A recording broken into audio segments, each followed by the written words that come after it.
Welcome to my channel. आज हम लोग बात करेंगे ईपीएफ यानी एम्प्लॉयज़ प्रोविडेंट फंड। कर्मचारी भविष्य निधि यानी ईपीएफ एक बचत योजना है। ईपीएफओ सीधे सरकार के अधिकार क्षेत्र में काम करता है और श्रम और रोजगार मंत्रालय इसका प्रबंधन करता है। तो आज इस वीडियो में हम लोग जानेंगे ईपीएफ कैलकुलेशन, ईपीएफ के कंट्रीब्यूशन के बारे में, प्रेजेंट टाइम के ईपीएफ इंटरेस्ट रेट एंड उसके कुछ वर्किंग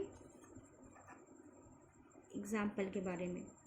ये video business owner, employees, CA एवं अकाउंटेंट्स के लिए बहुत यूज़फुल है, तो प्लीज़ इस वीडियो को लास्ट तक ज़रूर देखें।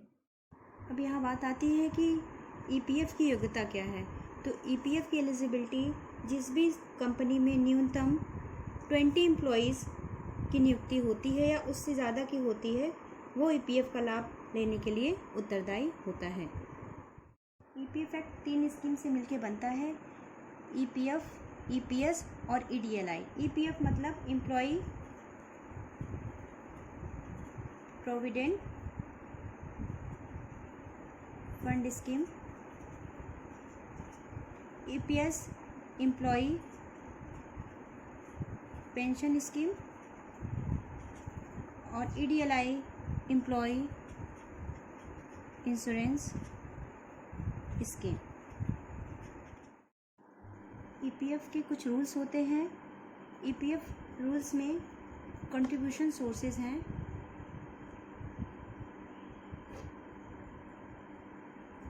उसमें से एक सोर्स है एम्प्लॉय खुद, दूसरा है एम्प्लॉयर।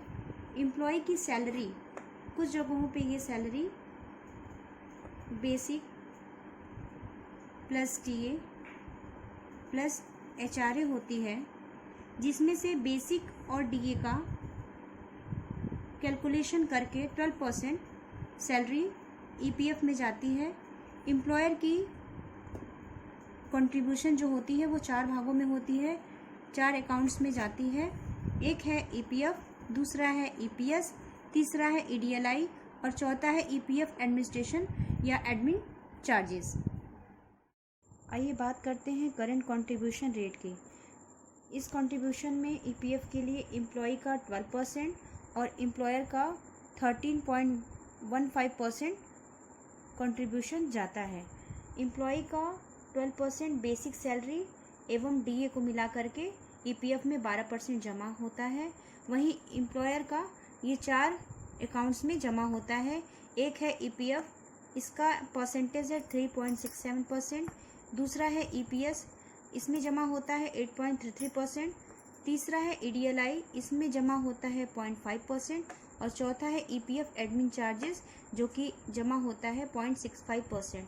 तो यानी कि किसी एम्प्लॉय के ईपीएफ अकाउंट में टोटल एम्प्लॉय का 12% एवं एम्प्लॉयर का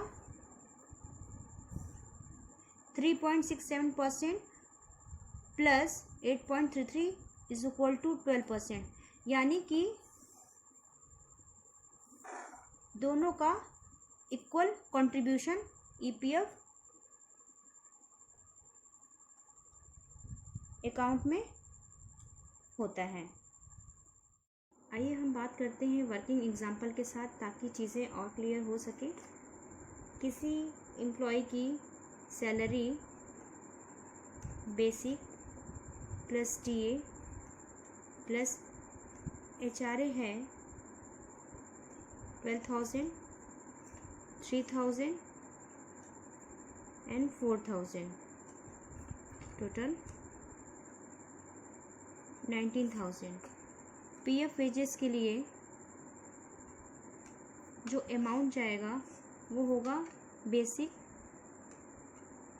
plus TA, it's mean 12,000 plus 3,000 is equal to 15,000, यानी कि ये पीएफ वेजेस की लिमिट में आता है, क्योंकि पीएफ वेजेस की करंट लिमिट 15,000 तक की है। तो इस कंट्रीब्यूशन में इस 15,000 का कंट्रीब्यूशन इस प्रकार निकालेंगे, employee and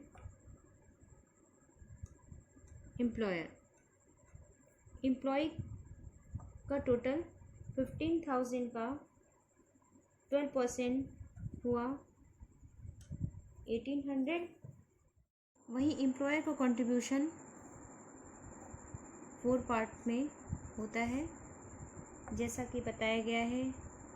EPF, EPS, EDLI, EPF,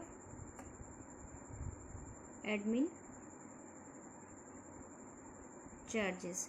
EPF के लिए कंट्रीब्यूशन जैसा कि बताया गया है 3.67%, ईपीएस के लिए 8.33%, ईडीएलआई के लिए 0.5% एंड ईपीएफ एडमिन चार्जेस के लिए 0.65, जो कि इस 15,000 का 3.67% निकालेंगे तो वो होगा 550। ईपीएस 8.33 के लिए होगा 1250, 0.5% के लिए होगा 75 रुपीज़ एंड 0.65% के लिए होगा 98 रुपीज़। यहाँ पे हमें ये समझना है कि एम्प्लॉय का टोटल कंट्रीब्यूशन ईपीएफ के लिए हुआ 1800, वहीं एम्प्लॉयर का टोटल कैलकुलेशन या टोटल कंट्रीब्यूशन हुआ 1973 रुपीज़ का। यहाँ पे पीएफ अकाउंट में जो बैलेंस जाएगा वो टोटल बैलेंस होगा एम्प्लॉई का ईपीएफ कंट्रीब्यूशन, एम्प्लॉयर का ईपीएफ कंट्रीब्यूशन प्लस ईपीएफ का कंट्रीब्यूशन, यानी कि टोटल 3600। यानी कि किसी भी एम्प्लॉय के अकाउंट में 15,000 सैलरी के लिए कंट्रीब्यूशन हुआ 3600। आइए जानते हैं ईपीएफ इंटरेस्ट रेट के बारे में।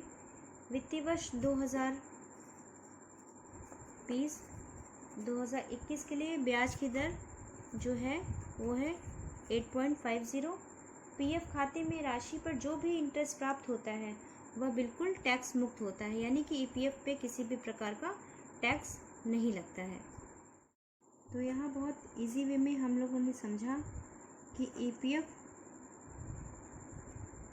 अकाउंट में बैलेंस कैसे जाता है।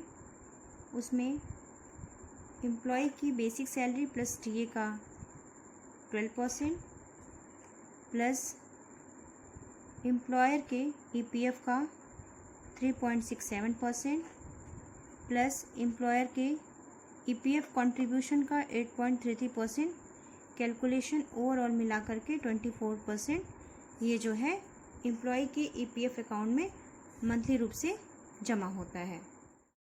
आई होप आप लोगों को पीएफ कैलकुलेशन और कंट्रीब्यूशन समझ में आई होगी। तो प्लीज़ मेरे चैनल को सब्सक्राइब करें, शेयर करें, लाइक करें। अगर उसके बाद भी कोई कन्फ्यूज़न या क्वेश्चंस हो तो प्लीज़ कमेंट बॉक्स में अपने क्वेश्चन आप पुट कर सकते हैं। Thank you.